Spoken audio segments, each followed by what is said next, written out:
What if your mother didn't die in an accident, but was murdered for protecting a creature the world refuses to believe exists? In the remote Bitterroot Mountains of the late 1980s, a young woman named Charlotte Dawson stumbles upon a wounded, trembling being. Not an animal, but a baby Bigfoot. That single encounter unlocks a web of buried government secrets, unspeakable experiments, and a decades-old war between greed and the sacred wild. As Charlotte uncovers the truth behind her mother's death and her father's hidden identity as an undercover agent, she must choose: stay silent or stand with those who have no voice. If you're hearing this, maybe you're part of a story that's ready to awaken again. So tell me, where are you watching from? And what's your name, dear listener? Because stories like this don't just echo in the woods, they travel through hearts. If this moved you even a little, consider liking the video and subscribing, not just to hear more, but to help build a community where people who believe in Bigfoot, in truth, and in something greater, can finally find each other. From the forest to your screen, thank you truly for being here. The wind moved through the pine trees like it remembered something. Sharp, restless, unfinished. By the time it curled around the edge of the gas station lot, it carried a bite that didn't belong to fall anymore. Not fully. It whispered of something colder, heavier, like a secret waiting too long to be told. Charlie Dawson pulled the strap of her canvas duffel higher up on her shoulder and didn't flinch when the manager slammed the office door behind her. She'd been fired before, but this one felt personal. Her boots hit the cracked asphalt, rhythm steady, lips pressed tight. She didn't look back, didn't need to. The final paycheck in her pocket barely covered 3 days' groceries. The power bill was overdue. And the mortgage? A pink notice on the fridge promised foreclosure by the end of the month. If the bank followed through, the house would be gone, along with the last thing her mother ever left behind. Sam was waiting on the porch when she got home. Unshaven, face weathered, eyes glassy. His bottle rested on the step beside him like a faithful dog. He didn't ask where she'd been. He never did. "You didn't call in," he muttered, voice rough. "I got let go." He didn't respond, just scratched his neck, stared out into the middle distance where the road ended in a line of dead pine. She walked past him, pushed open the screen door, and let it slap shut behind her. Inside, the house smelled like cold soup and old disappointment. Every drawer had been opened, closed, and opened again. Sam's silent war with memory. She spent the rest of the day in her mother's old shed behind the house, sharpening the blade on a small camping axe. Her breath came out in visible clouds now. The shed had no heat, just tools, metal cans, and her mother's marked-up notebooks. Pages about herbs, wildlife sightings, trail maps. Stuff that used to feel like stories. Now, it felt like instructions. The next morning, Charlie drove the truck out past the county line, through back roads half-eaten by weeds, over bridges that no longer made the maps, into the woods the way her mother used to. The trees were denser up here, hung with silence like thick curtains. Only the wind spoke. She parked near the old clearing and hiked the last stretch alone. No phone, no compass, just instinct and muscle memory. The land hadn't changed much. Her mother's garden was gone, but the stones were still there, arranged in that spiral pattern that made no sense to anyone but her. She dropped her pack and knelt by the soil, cleared away dead leaves. The cold bit her fingertips, but she didn't stop. This place was all she had left. That's when she saw them. Tracks. Not human, not bear, not anything she could explain. The prints were wide, wider than any boot she'd ever seen. 4 toes, splayed like a handprint, but longer, fresher than the frost, and big. The first was as long as a car mat. She crouched beside it, touched the edge. It was real. A chill crawled down her spine. But it wasn't fear. Not yet. It was something older. Curiosity soaked in the kind of knowing she hadn't let herself feel in years. Then came the sound. A cry, thin, high, like a child, carried on the wind. then gone again. She stood up fast, turned toward the trees. Another cry. Closer. She moved. Fast. Branches scratched her arms, her thighs. Mud sucked at her boots. The forest thickened around her. The sound pulled her deeper.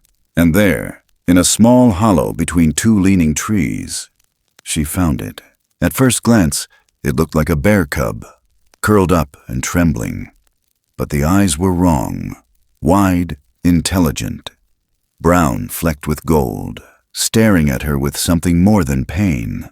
Its leg was caught in a metal trap. Steel jaws closed around fur and flesh. Blood soaked into the snow beneath it. The creature didn't roar, didn't lash out.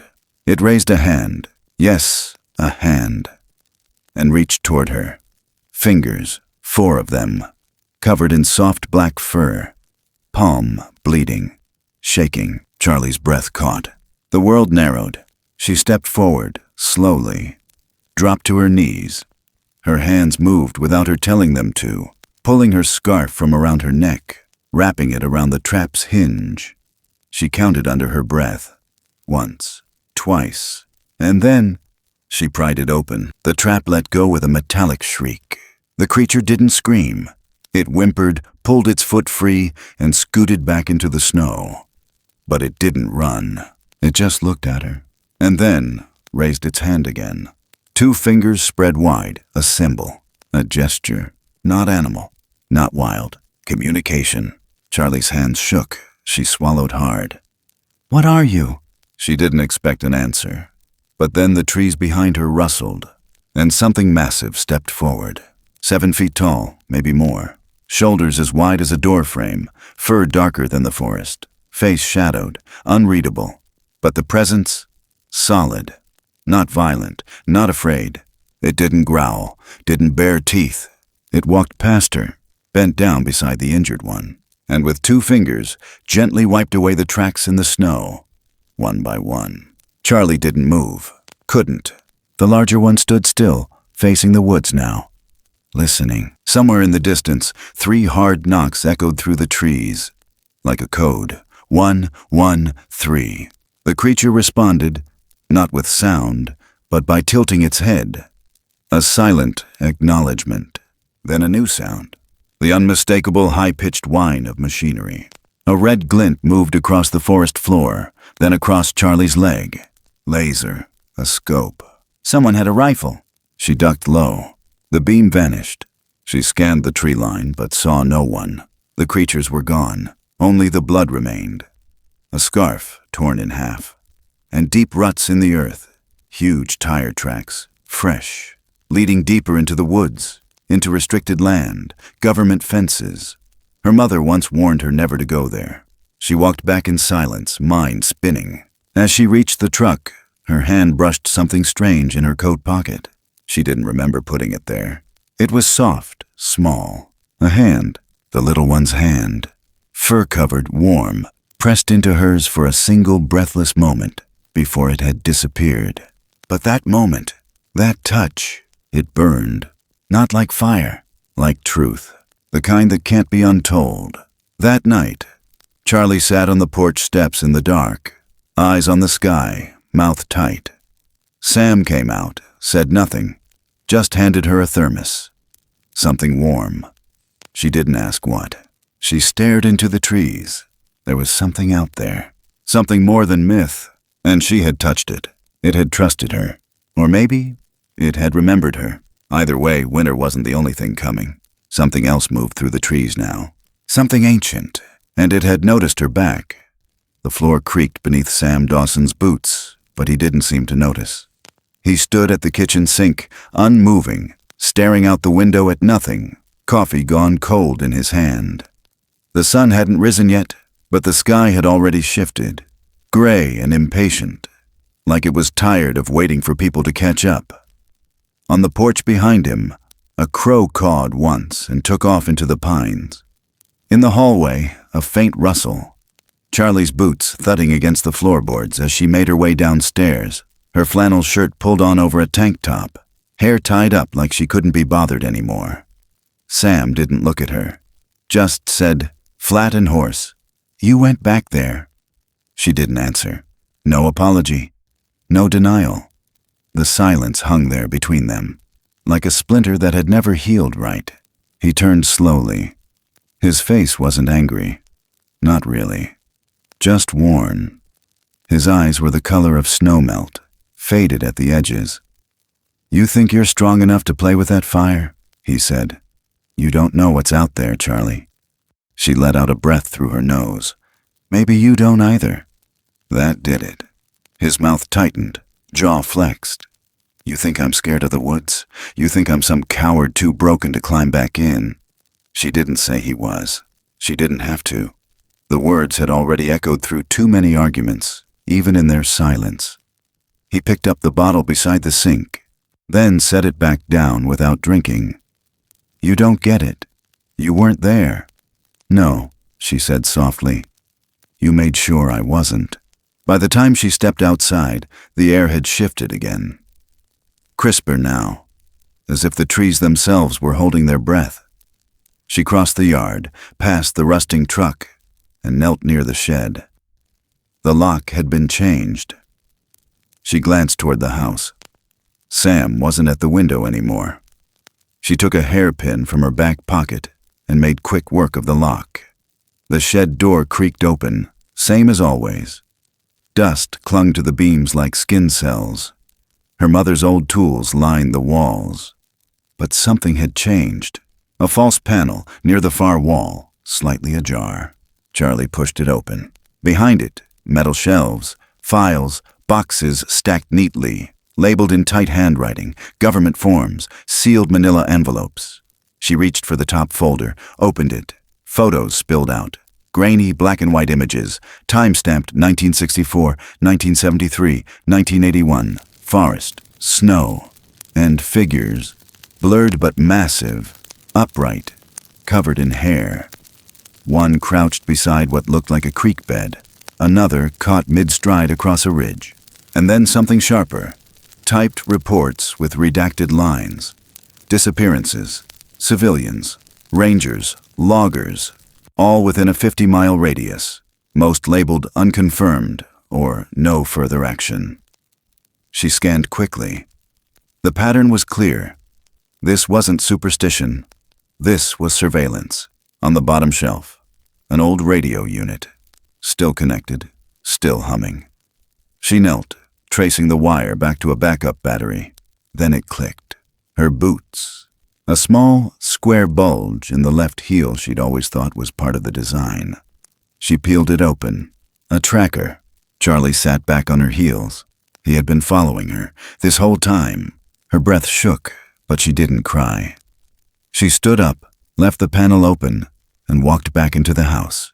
Sam was sitting in his armchair like nothing had happened. Remote in hand. News low in the background. Charlie dropped the boot in front of him. The tracker rolled out onto the rug. He looked down, then up at her. Said nothing. She stood still, voice low. "How long?" He rubbed his face with one hand. "Since you started sneaking out. Since I knew you'd follow her path." His voice cracked. "I can't lose you too." She walked out. Later that evening, the clouds broke. A heavy wind moved through the town, sending loose shutters slamming against wood. She didn't sleep. Around midnight, she walked down to the edge of the road. The frost was coming in early, tracing silver veins across the mailbox. That's where she ran into Ray Miller. He lived 2 houses down. Retired mill worker, walked with a limp, talked with a drawl that always made you lean in. He'd always been kind, if distant. Tonight, he was clutching a thermos and a flashlight, eyes wide when he saw her. "Thought I saw someone out here," he said. "Ain't many souls walking past midnight." She nodded. "Couldn't sleep." Ray hesitated, then looked at her differently.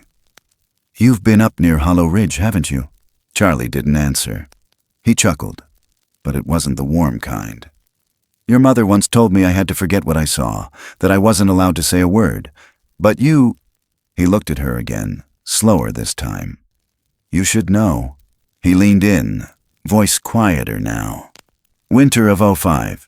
You were what, 4? Snow hit early, hard. Your mama called everyone, panicked. You'd wandered out of the yard. Whole damn neighborhood was searching. Hours. She blinked. She didn't remember any of this. I was the one who found you, Ray said. Or rather, I saw who brought you back. Her hands tightened in her pockets. It was tall, he whispered. White as the snowfall.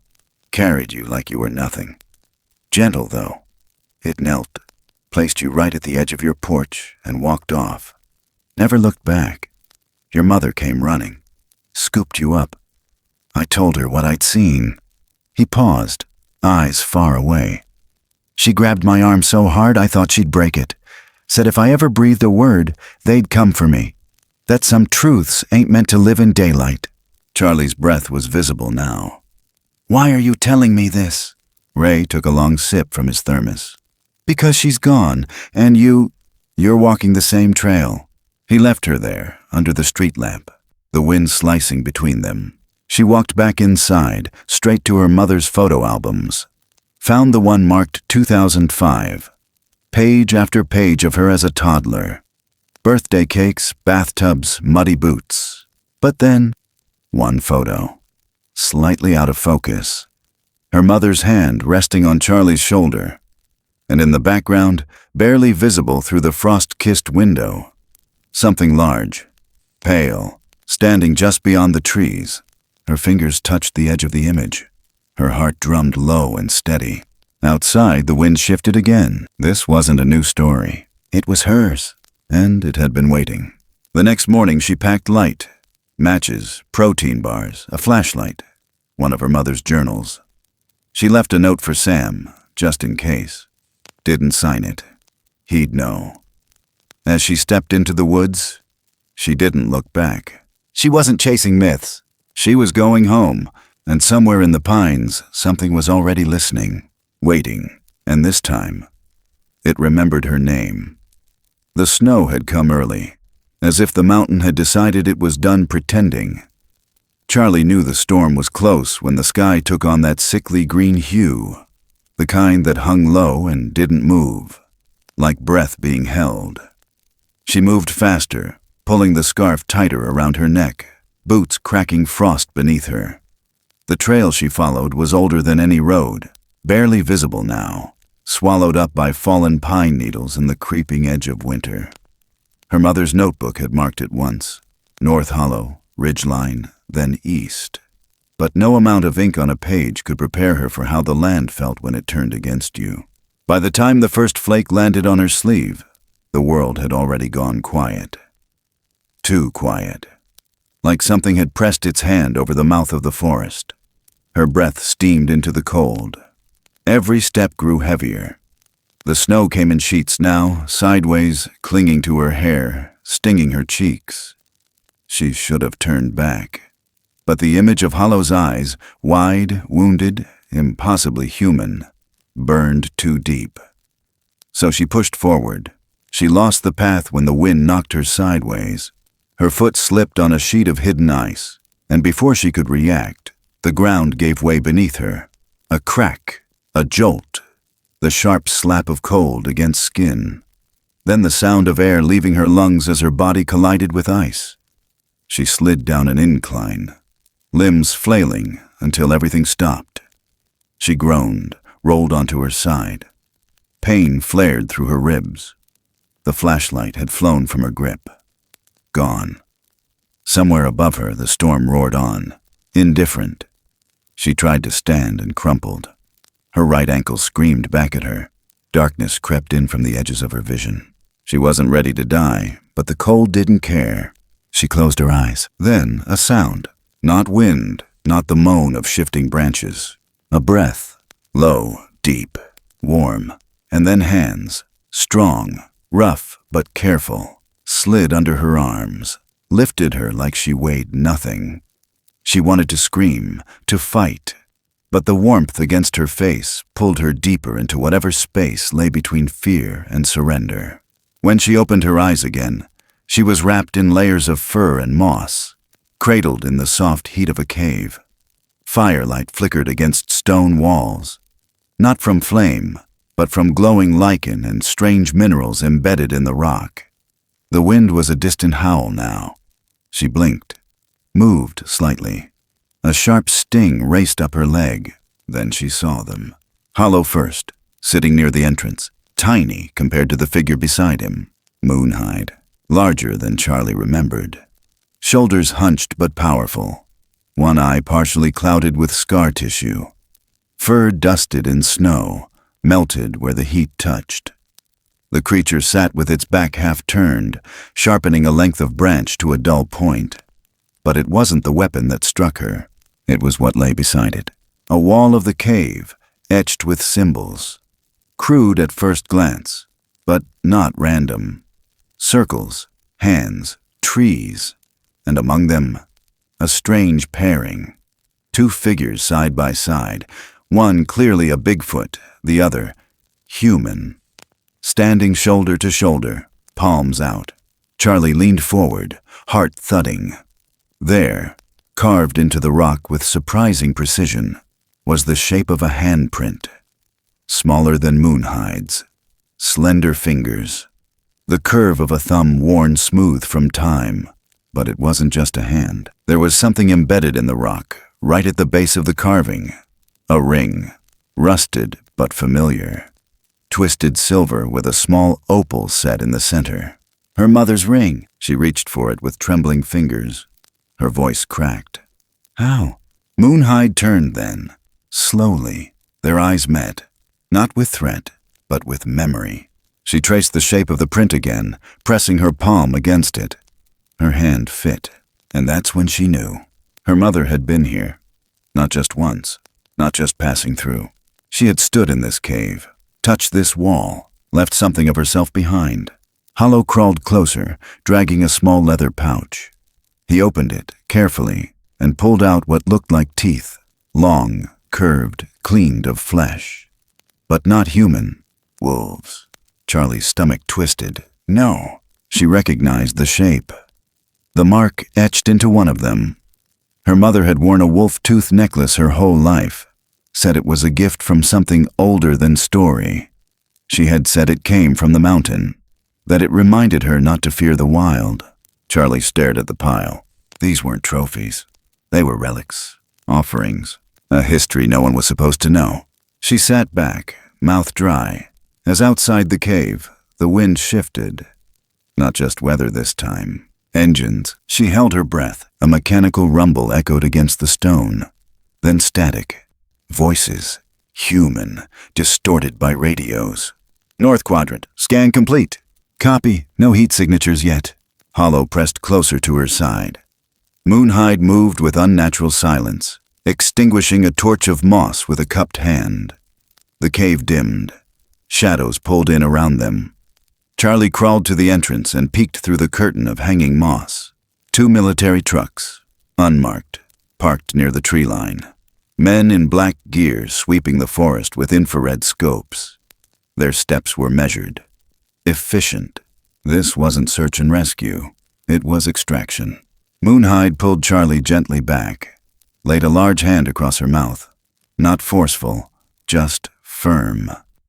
She nodded, eyes wide. She understood. The soldiers moved past. No one saw the cave. Not yet.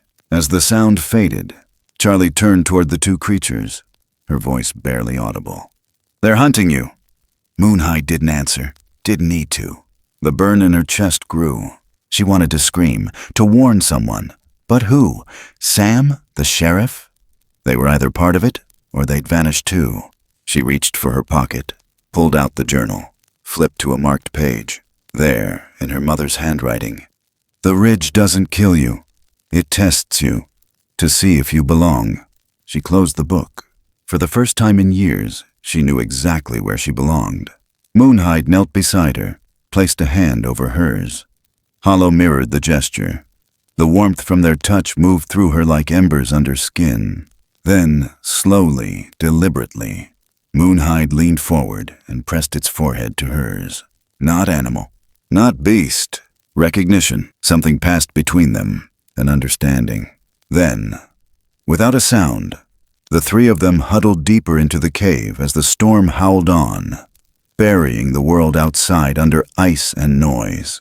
But in the heart of that frozen silence, a new heartbeat began. Something old waking up, something wild remembering, and the girl who should have died out there in the snow, she'd just begun to live. The cold didn't lift. Even with the sun fighting through the trees that morning, the frost clung to everything, twigs, moss, her lashes. Charlie felt it in her bones now, not just from the weather, but from the weight of what she carried out of that cave. The memories, the ring, the teeth, the symbols on the wall. Her mother hadn't just believed, they had believed in her, trusted her. That truth walked beside Charlie now, even when she was alone, especially when she was alone. Moonhide had led her down the mountain before dawn. Hollow trailed behind them, limping but quiet, his gaze never leaving her. The storm had passed, but the woods hadn't forgotten what had happened in the night. Every bird call seemed hesitant. Every branch creaked like it was warning her to tread lightly. They stopped near a ridge Charlie didn't recognize. Moonhide raised a hand and pointed toward a stretch of pine needles flattened by something large. She followed the gesture, heart picking up speed. The ground dipped in a crescent, covered in a strange scattering of fir branches. Charlie knelt down, brushing aside the debris. The air shifted, just slightly, but enough for her to feel it. She dug carefully. Snow crunched softly.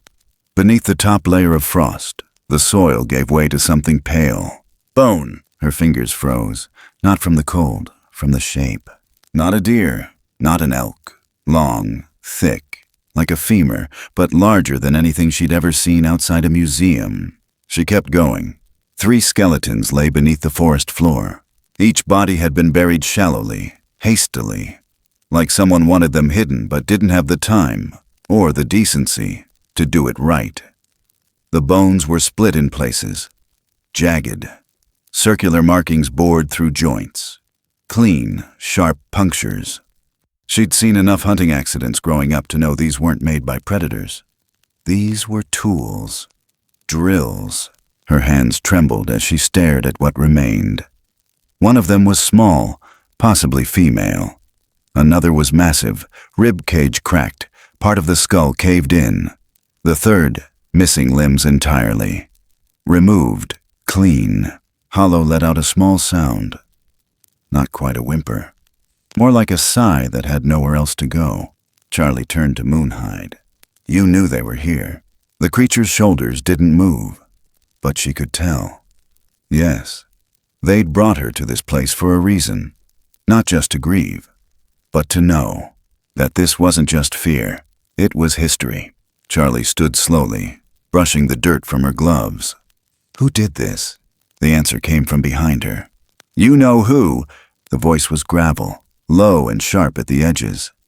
Charlie spun around. Nora Alden, tall. Gray hair pulled back in a braid. Denim jacket stained at the sleeves. She stepped into the clearing like she had every right to be there. But her eyes, they weren't cold. They were tired. She looked at the bones, not with fear, with guilt. I helped them, Nora said, voice cracking.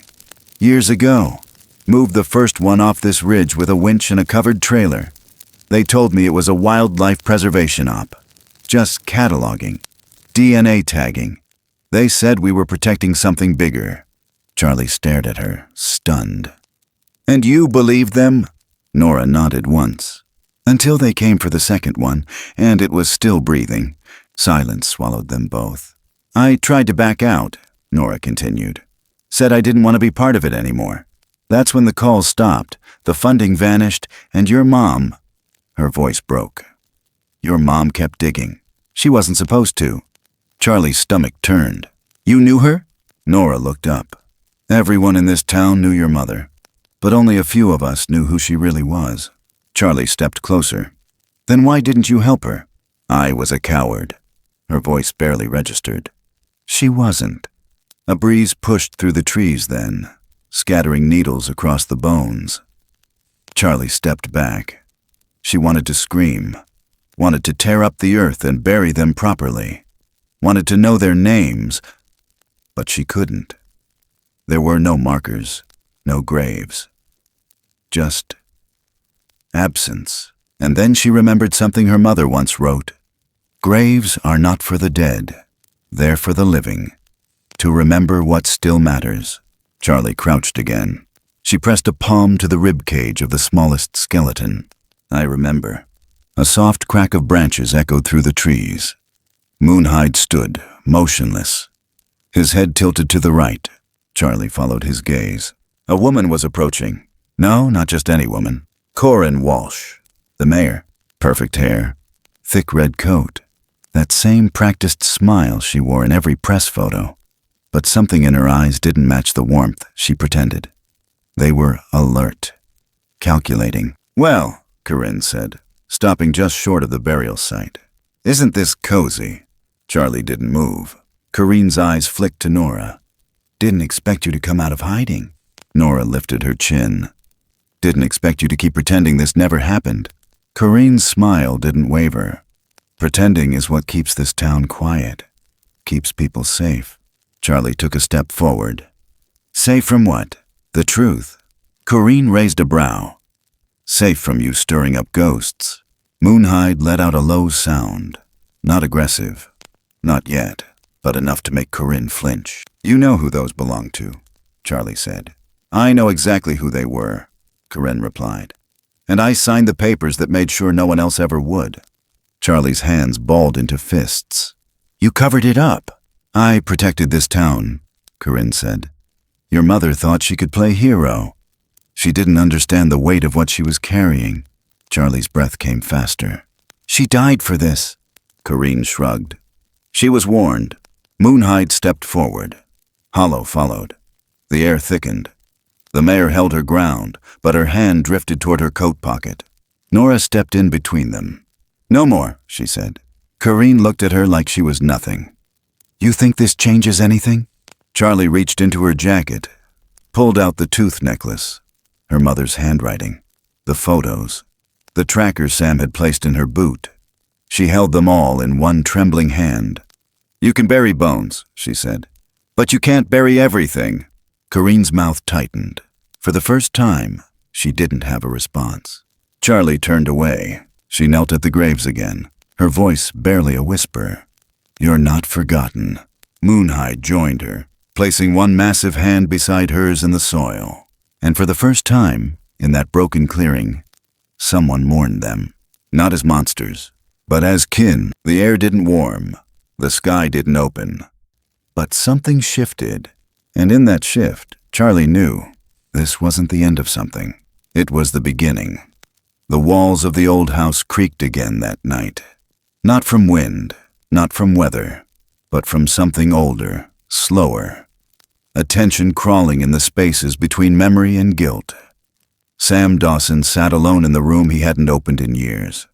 The photos were still on the shelf, covered in dust so thick it softened every edge. A life frozen in time.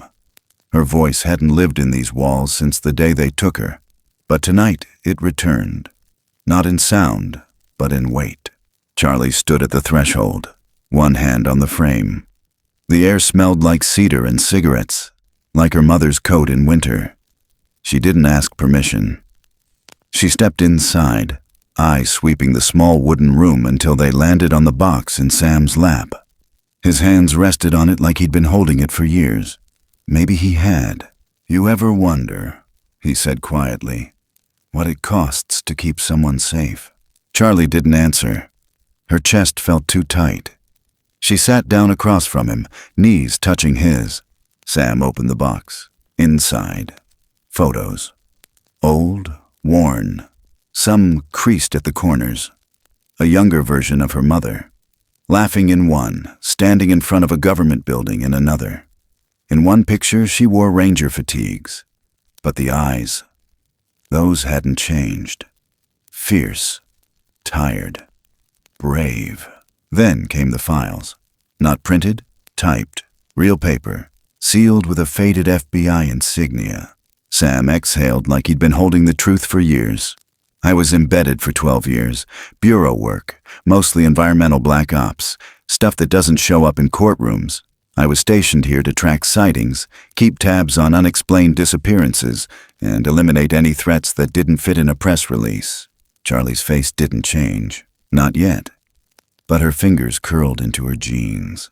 I met your mother during an assignment, he continued. We were supposed to watch a suspected activist group operating deep in the woods. Thought they were saboteurs. Turned out they were something else. She was one of them. Charlie whispered. She knew. He nodded. She didn't just know. She protected them, smuggled them out of holding facilities, rerouted government field units, lied on reports. She had contacts in Oregon, Montana, parts of Canada. She was building a corridor, a safe passage for something the government didn't want safe. Charlie's voice was raw. For Bigfoot. Sam didn't blink. For all of them. The silence stretched. Only the clock ticking from the hall, its hands somehow too loud. She saved Moonhide, he said, almost like confession. That one was pregnant when they caught her. They thought she could breed a new line of test subjects. Adaptive warriors, they called them. Designed for terrain combat. The agency had funding from 3 defense contractors. They thought if they could control the gene, they could weaponize the species. Charlie whispered. Jesus! She freed the entire enclosure, blew the lab's power grid. 2 scientists died in the escape. They put a kill order on her. I was the one sent after her. Charlie looked at him now, really looked at him. You were the one who... He cut her off. No, I didn't kill her. I couldn't. Her voice broke. But you tried. He didn't answer. Charlie stood up, walking to the window, pressing her hand against the cold glass. The mountain stared back, still and ancient. Sam cleared his throat. But I did shoot one of them. A large one. Didn't know she was Moonhide's mother. Just knew she was coming toward your mom. Fast. I panicked. Bullet went through the shoulder. She went down. Your mother screamed like something inside her cracked in half. He looked down at his hands. I left the bureau that day. Turned in my badge. Burned every file they had. We changed names. You were 4. I thought if we stayed quiet, they'd forget. They didn't forget, Charlie said. No, Sam murmured. They're just waiting for the right moment. Charlie walked back to the box and pulled out another folder. It was thinner, labeled Incident 4Y05, Subject Retrieval Failure. Inside was a photo, her, at 4 years old, wrapped in a wool blanket, snow clinging to her hair. Beside her, almost out of frame, was a blur of white fur and amber eyes. Charlie's hands shook. I remember this, Sam's breath caught. You weren't supposed to. I was carried out of that storm, she said. I thought it was Mom. It wasn't, he said. You wandered off during the raid. She couldn't find you, and then it just showed up. Set you on the porch. Didn't wait for thanks. Just vanished. Charlie stared at the image like it could still change. That's why she never let anyone speak of it. She knew, Sam whispered, that the more people believed, the faster they'd come. Charlie stepped back. You've been protecting me all this time. He nodded. Not the way I should have, but yes. She knelt beside him, and for the first time in 5 years, wrapped her arms around him. He didn't flinch, didn't resist. Just let her hold him like something inside finally understood how to break without shattering. Later that night, Charlie sat on the roof of the shed, watching the tree line sway in moonlight. Hollow was out there somewhere. Moonhide too. She could feel them, not in a mystical way, but in the way someone feels gravity. Quiet, constant, unshakable. She heard Sam behind her before he spoke. I know what you're planning. Charlie didn't turn. I'm not hiding anymore. I didn't ask you to, he said. She looked at him then. The pain in his face was real, but so was the pride, just barely visible, like a pilot light behind old eyes. I won't stop you, he added, but if you go back in, you won't come out untouched. I already didn't. Sam exhaled through his nose. There's something else, something I didn't tell you. She waited. That last mission, the one where I left the bureau. Your mom and I, we found something deeper than just evidence. We found proof of coordination. Local government officials, Sheriffs, judges, even your school principal, they were part of it, signed off on transfers, disposals. Charlie swallowed hard. Corinne. She was a legal advisor then. She signed off on the destruction order for subject H03. Charlie stared at him. Who was that? Sam looked away. Moonhide's mate. A slow, sharp ache bloomed in her chest. They're not just monsters, she said. No, Sam agreed. They're survivors. Charlie stood, voice steady. Then maybe it's time they stopped surviving in the shadows? The wind shifted. Somewhere deep in the forest, something responded. Not a roar, not a cry, but a single knock, low and deliberate, echoing against the trunks like a warning. Charlie looked toward the trees, heart thundering. It wasn't over, not even close. And the truth, the real truth, was finally waking up. Smoke moved like ghosts over the treetops that night. Thin at first, almost shy, curling between pine needles and over the peaks like it didn't want to be noticed. But it was coming, and the fire behind it wasn't an accident. Fires like that didn't stumble into the night. They were aimed. They were orders. Charlie saw it first from the ridge. Her boots had barely touched frozen ground when the orange glow bloomed in the sky behind her, low and sickly, like a wound torn open across the horizon. The cabin. Home. Dawson House. She froze, mouth open, eyes wide, unable to say it out loud. But Hollow did. A low, keening sound spilled out of him, hands reaching toward the direction of the smoke. Moonhide stood behind him, silent as always, but something shifted in his body. A rigidity. A coil winding tight behind the chest. Charlie ran. The descent was fast, dangerous. Branches sliced her arms. Her lungs burned with cold and dread. Snow crunched beneath her steps like bones. She knew before she saw it. Some part of her knew. The cabin was already gone. Where the porch used to be was only flame. Where her mother's chair sat beneath the window, ash. The roof had caved in on itself. Her father's pickup smoldered near the trees, tires melted to the mud. The place looked like it had been struck by a memory set on fire, and someone had made sure there'd be nothing left to bury. She stopped at the edge of the clearing. Smoke stung her eyes, but she didn't cry. Not yet. Then she saw them. Footprints, deep, heavy, military-grade tread. At least 6 different sets, surrounding the property like a noose. Her hands tightened into fists. She turned just as Moonhide caught up. His face reflected the blaze. Hollow trembled, clinging to his side, and then, from the shadows, Sam, blood on his temple. Jacket torn, one arm pressed tight to his ribs. He stumbled into the light, coughing, barely upright. Charlie ran to him. "Dad!" He gripped her shoulder, voice rasping. "They're close." She pulled him toward the trees. "We have to go." But even as they moved, a beam of white light sliced through the smoke. "Target in sight!" A voice barked through a radio. 3 shapes stepped through the flames, black uniforms, guns raised. Charlie grabbed Hollow and darted behind a tree as bullets cracked the night open. Sam dropped behind a stone wall, clutching his side. Moonhide didn't flinch. He stepped between them and the soldiers, his massive back absorbing the first volley. Charlie screamed. Moonhide turned, staggered. Blood soaked through the fur on his shoulder. He didn't fall. He roared. The sound hit like thunder. The forest trembled. The men paused just long enough for Sam to fire off a round from a hidden revolver. One of the soldiers dropped. Charlie didn't think. She grabbed Hollow's hand and pulled him toward the creek behind the property. Sam limped behind them. Moonhide moved slower now, but he moved. Each step deliberate. Every breath labored.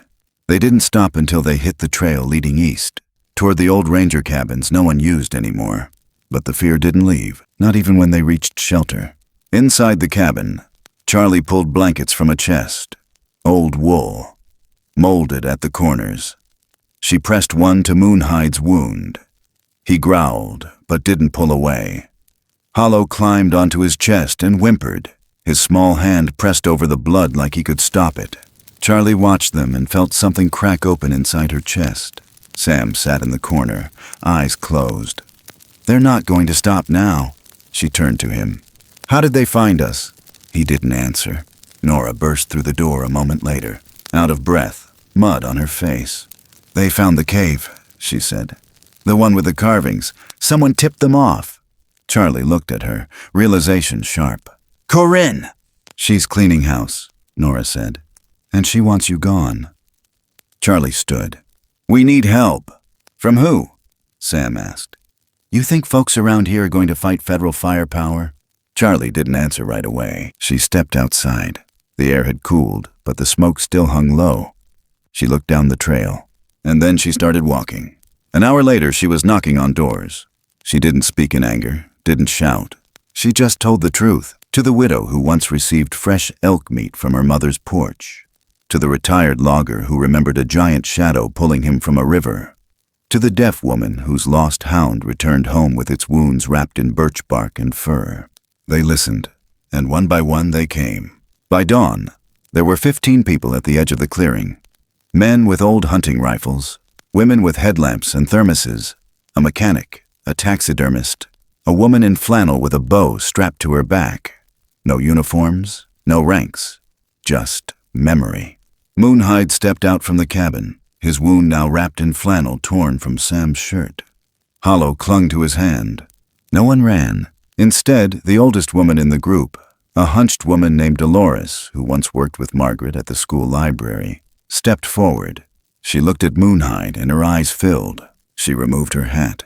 Knees stiff, she dropped to the ground in front of him. "You saved my son when he was little," she whispered.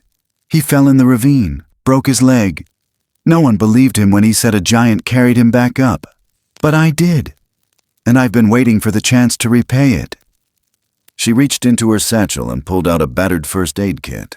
Bandages, antiseptic, a flashlight. Others followed. A thermos of broth, wool gloves, an old radio, a flint kit. Someone handed Charlie a revolver wrapped in cloth. "Was your mama's," they said. Charlie stared at it. "How did you—" "She gave it to me once. Said if anything ever happened, I'd know who to return it to." Charlie looked around at them all. Faces lined with years, with loss, with stories that had never been believed. And for the first time, she felt it. They weren't alone anymore. The fight wasn't just hers. She turned to Moonhide.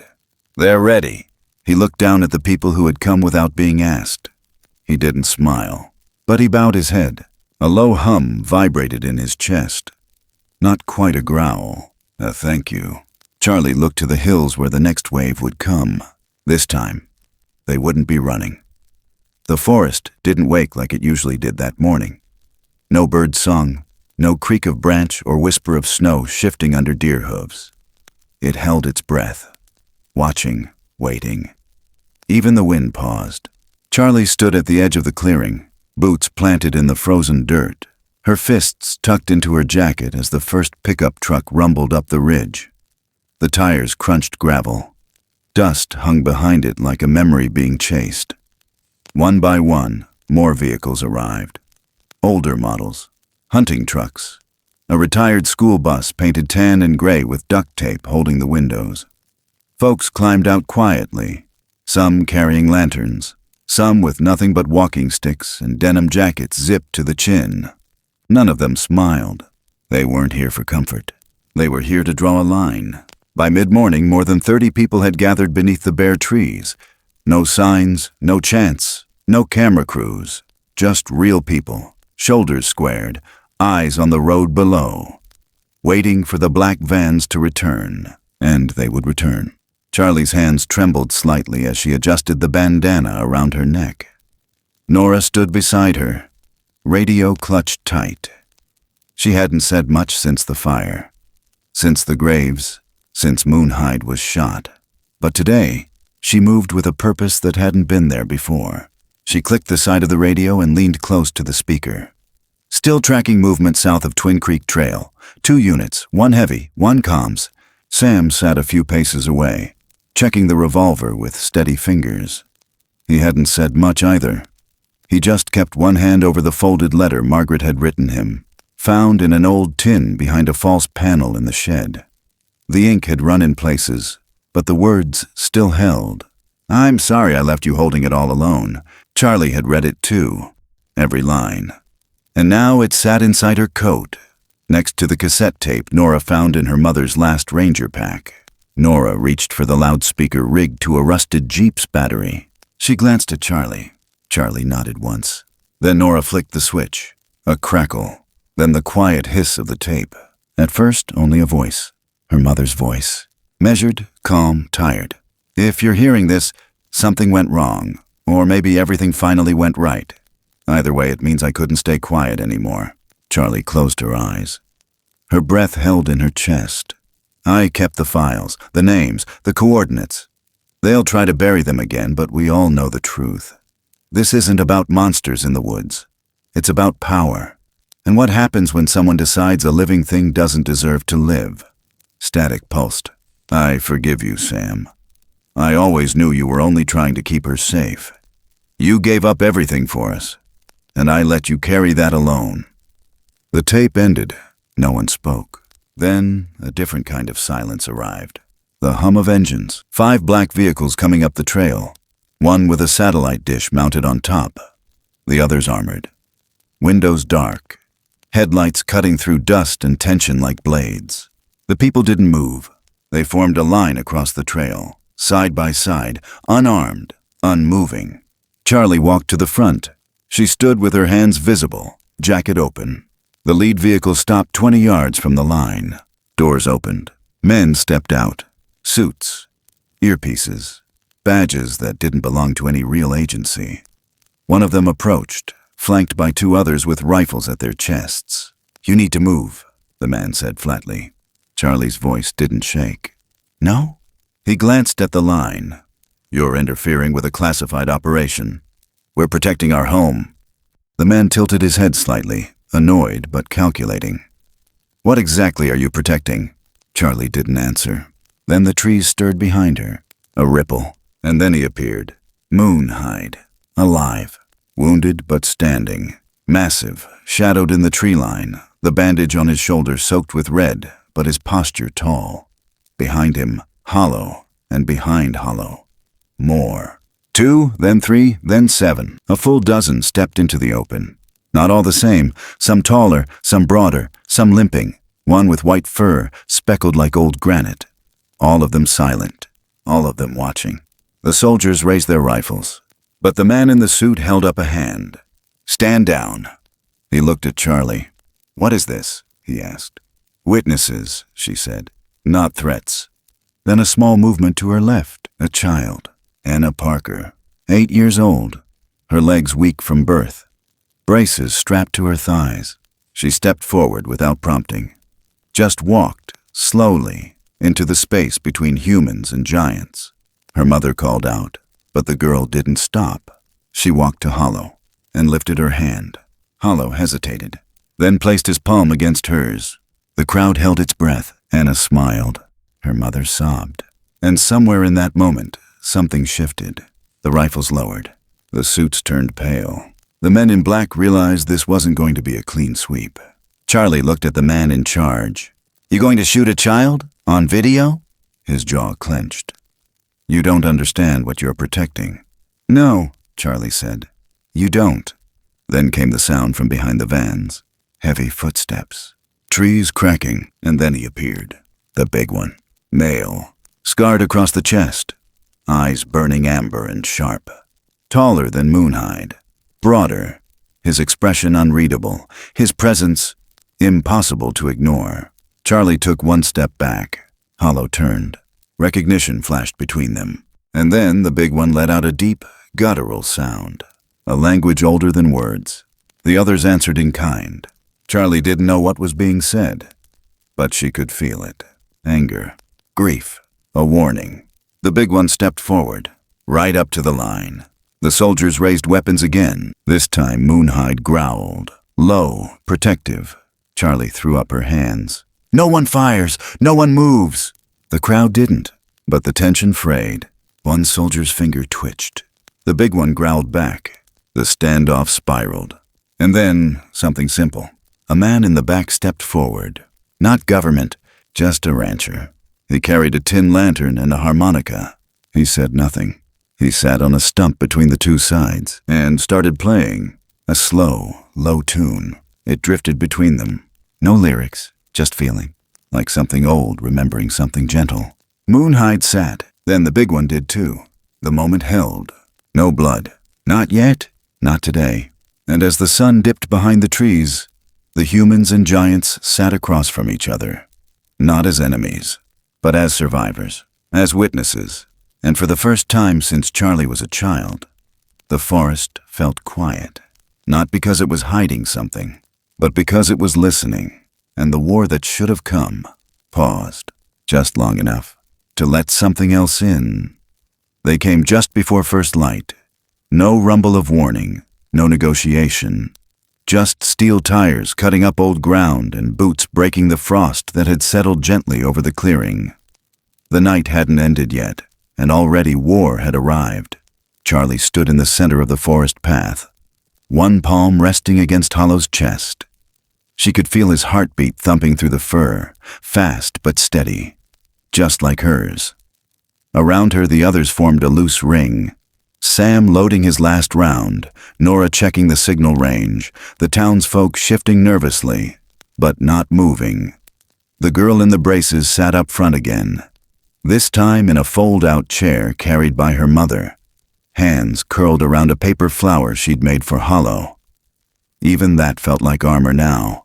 The birds hadn't returned, not since the trucks pulled in through the far ridge, flattening the brush like they didn't care what lived beneath it. These men were different. Not suits, not scientists, mercenaries.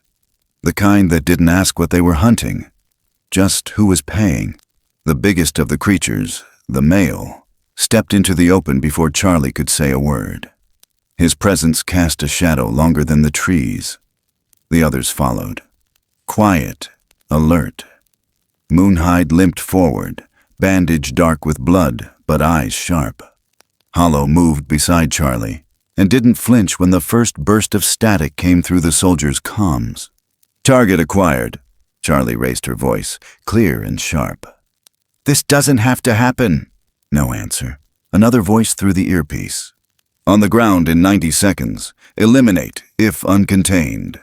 She stepped forward. So did the male. It wasn't a charge. It was defiance. And that's when Corinne stepped from the back vehicle. Coat buttoned high, expression unreadable. She didn't look like a mayor now. She looked like a woman who'd been carrying a lie so long it had eaten into her skin. Step aside, Charlie, she said. Charlie didn't move. You sent them. You gave me no choice.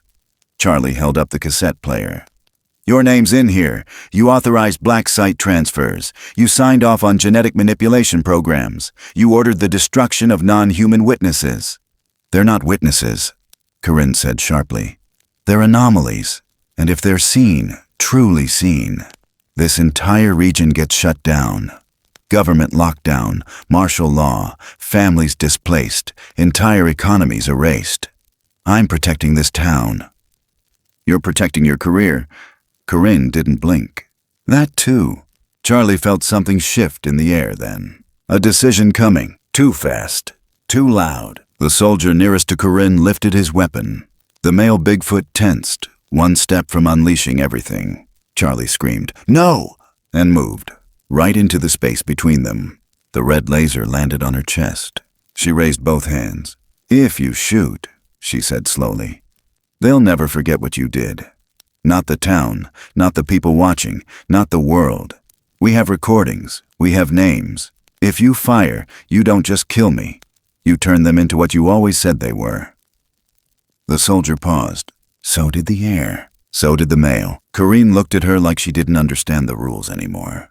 And Charlie looked back with something softer than rage. Something harder than fear. "I know what it's like to want control," she said. "But control doesn't mean power. It means fear. And this place, this forest, it was never yours to hold." Corinne looked at the soldiers. No order came. Then the big one. He exhaled. A sound deep and low and not quite sorrow. He looked at Charlie one last time and dropped his arm. He turned, and so did the rest. back into the trees, one by one, until only Moonhide and Hollow remained. Charlie looked at Moonhide, then at Corinne. "No blood today," she said, "but this isn't done." Corinne stepped back, silent. Charlie watched as Hollow reached up and took Moonhide's hand. They walked together into the tree line, backs unguarded, unafraid. And when they were gone, so was the army. Not a word spoken, not a single shot fired. Just retreat, just quiet. The kind of quiet that came when something ended, not in violence, but in mercy. Later that week, the first fence post of the Wildwood Sanctuary went into the ground. Sam drove it deep with a rusted mallet that had belonged to Margaret. Charlie held the plans in one hand, a photo of her mother in the other. The townsfolk helped. Some brought lumber, some brought seeds.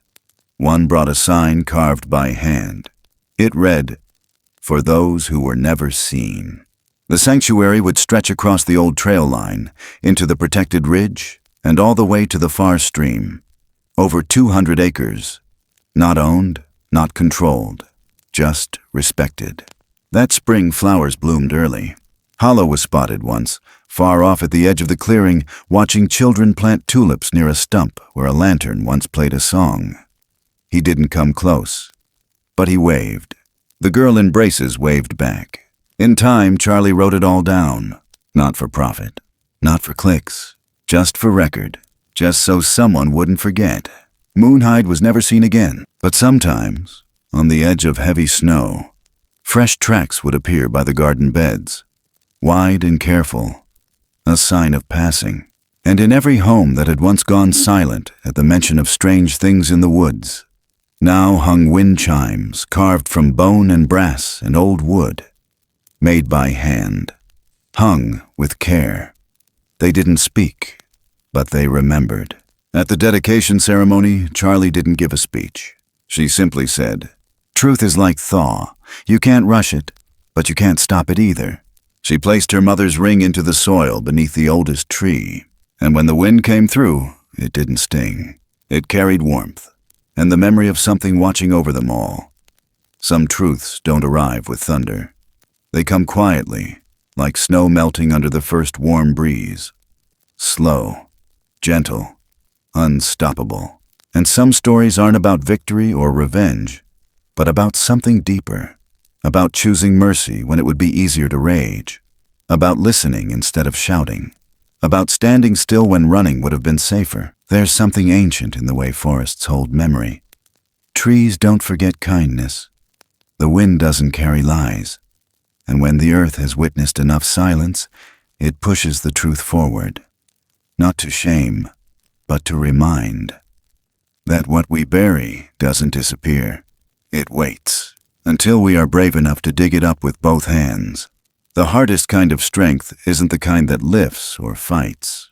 It's the kind that forgives, that chooses dignity when fear says otherwise, that looks at what's been broken and still believes it's worth protecting. And in the end, we all have a choice. To inherit silence or to pass on understanding. To fear what we don't recognize or to meet it, not with weapons, but with open hands. Because being human was never about being right. It's about being kind. And if we're lucky, if we're truly paying attention, we might just find that what we once called myth was simply truth wrapped in patience, waiting for us to be ready. Thank you for walking this journey with us, through the quiet, the questions, and the wilderness of wonder. If this story touched you in any way, we'd love to hear your thoughts in the comments below. Every reflection, every voice, every shared memory helps this growing community stay alive. And if you'd like to keep traveling with us through the mystery, the heart, and the hidden corners of this world, don't forget to like, follow, and subscribe. It's not just a button, it's a lantern. We'll keep it burning. For you, for the truth, for all those still unseen.